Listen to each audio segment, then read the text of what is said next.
ये परीक्षण लगभग 60 साल तक दुनिया के सबसे बड़े रहस्यों में से एक रहा है। इस पर आज हमने एक वीडियो विश्लेषण तैयार किया है। यह विश्लेषण देखकर आप समझ जाएंगे कि पूरी दुनिया को नष्ट करने के लिए कैसे सिर्फ एक परमाणु बॉम्ब ही काफी है।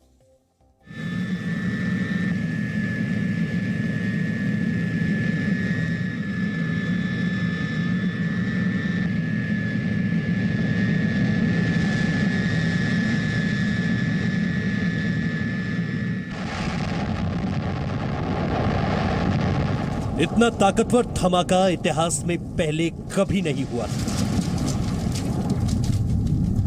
इस धमाके से धरती कांप उठी थी। धमाके से हुई रोशनी 1000 किलोमीटर दूर से देखी जा सकती थी।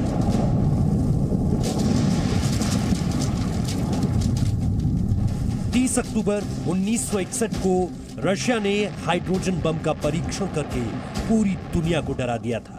50 मेगाटन के हाइड्रोजन बम के इस धमाके की गूंज सैकड़ों किलोमीटर तक सुनी गई।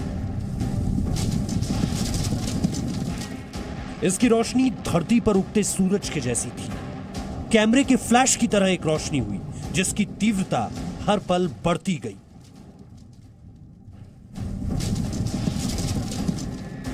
इतनी बढ़ी कि एयरक्राफ्ट से बम गिराने वाले पायलट्स को खास काले चश्मे पहनने के बावजूद प्लेन उड़ाना मुश्किल हो गया था। रशिया ने यह धमाका करके पूरी दुनिया, खासकर अमेरिका को बता दिया था कि उसको कमतर समझना भूल होगी। रशिया को यह उपलब्धि एक लंबे वक्त और खास टीम की मेहनत के बाद मिली। थर्मोन्यूक्लियर बम बनाने के लिए वैज्ञानिकों की एक बड़ी टीम बनाई गई थी जिसने खुफिया जगह पर इस बम को तैयार किया। बम के परीक्षण के लिए एयरक्राफ्ट बॉम्ब केस का इस्तेमाल हुआ जो खास तौर से बमों को एयरक्राफ्ट में लगाने के लिए तैयार किया जाता है। हाइड्रोजन बम के लिए खास केस बनाया गया जो 100 मेगाटन ऊर्जा को झेल सके। बम के पीछे पैराशूट लगाने के लिए क्लैंप भी लगाए गए थे। पैराशूट इसलिए लगाए गए थे ताकि बम अपनी तय जगह पर खास स्थिति में गिरे। हाइड्रोजन बम के परीक्षण के लिए नोवाया ज़िमल्या को चुना गया। यह टेस्टिंग साइट एक हाइड्रोजन बम के परीक्षण के लिए सबसे सुरक्षित मानी गई थी। इसी के पास कोला पेनिनसुला एयरबेस तक ट्रेन के जरिए हाइड्रोजन बम को पहुंचाया गया। ट्रेन से ले जाने के लिए खास कैरेज भी बनवाया गया था और सुरक्षा का खास ध्यान रखा गया था। बम को जिस एयरक्राफ्ट से गिराया जाना था वो रशिया का Tu-95 एयरक्राफ्ट था। इसकी खासियत यह थी कि ये 26 टन वजनी बम को ले जाने में सक्षम था। हाइड्रोजन बम के रेडिएशन से बचने के लिए इस पर खास पेंट भी किया गया था। हाइड्रोजन बम के धमाके की हर जांच के लिए विमान में भी खास उपकरण लगाए गए थे। इसमें हीट और शॉक पल्स मापने के यंत्र थे।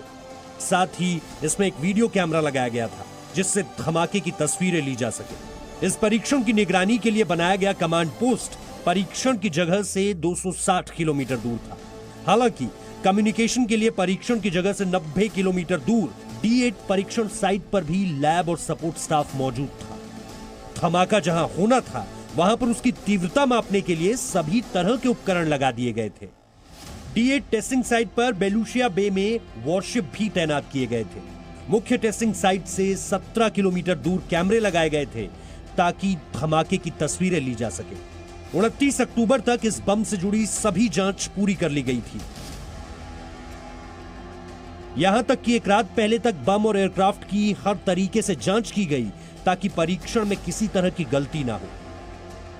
बम को एयरक्राफ्ट से ले जाने वाले पायलट्स को भी आखिरी चंद जानकारियां दी गई जो पहले गुप्त रखी गई थी।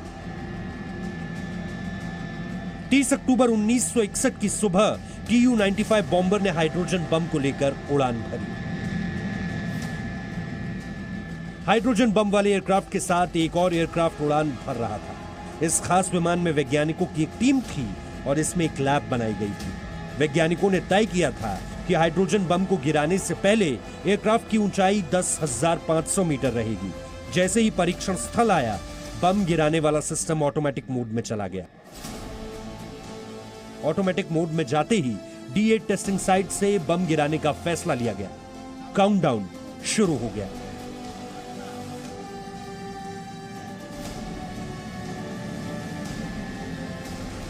पैराशूट की मदद से बम सटीक जगह पर गिरा। इस धमाके से इतनी तेज रोशनी हुई कि कोई भी कैमरा इसकी असली ऊर्जा को माप नहीं पाया। जब हाइड्रोजन बम जमीन से टकराया उस वक्त एयरक्राफ्ट 45 किलोमीटर दूर था। बावजूद इसके पायलट्स के लिए उसे देखना नामुमकिन था। धमाके के बाद आग का ऐसा गुंबद नजर आया जो पहली नजर में उगते सूर्य जैसा दिखा। एक ऐसा सूर्य जिसका आकार लगातार बढ़ता जा रहा था। धमाके के बाद धूल का गुबार पहली बार में 10 किलोमीटर तक फैल गया।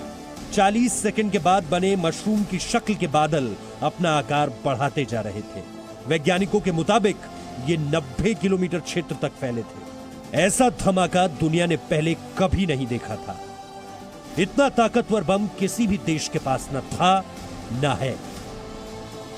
धमाके से पहले की तस्वीरें और धमाके के बाद की तस्वीरें देखकर ही हाइड्रोजन बम की ताकत का अंदाजा हो जाता है। यह जगह पहचान में नहीं आ रही थी। कई किलोमीटर तक की जमीन पूरी तरह से उखड़ चुकी थी। टेस्टिंग साइट पर बना अंडरग्राउंड स्ट्रक्चर पूरी तरह से तहस नहस हो गया था। इस परीक्षण के बाद रशिया ने यह बता दिया था कि उसके पास 50 से 100 मेगाटन के हाइड्रोजन बम बनाने की क्षमता है। ब्यूरो रिपोर्ट, जी मीडिया। इस समय पूरी दुनिया में सबसे ज्यादा परमाणु हथियार रशिया के पास हैं। उसके पास कुल मिलाकर 6,375 परमाणु हथियार हैं। दूसरे नंबर पर अमेरिका है जिसके पास 5,800 परमाणु हथियार हैं। फ्रांस के पास 290, चीन के पास 320, ब्रिटेन के पास 215, भारत के पास 150 और पाकिस्तान के पास लगभग 160 एटम बम हैं। यहां आपको यह बात हैरान करेगी कि पाकिस्तान के पास भारत से ज्यादा एटॉमिक हथियार हैं। इजराइल के पास 90 और नॉर्थ कोरिया के पास 30 से 40 एटम बम होने का अनुमान है।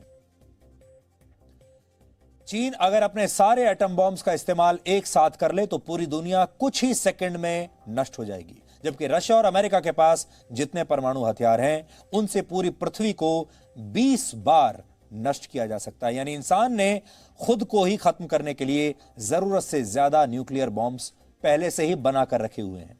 आज भी पाकिस्तान और चीन जैसे देश लगातार नए नए परमाणु हथियार बनाने में जुटे हुए हैं।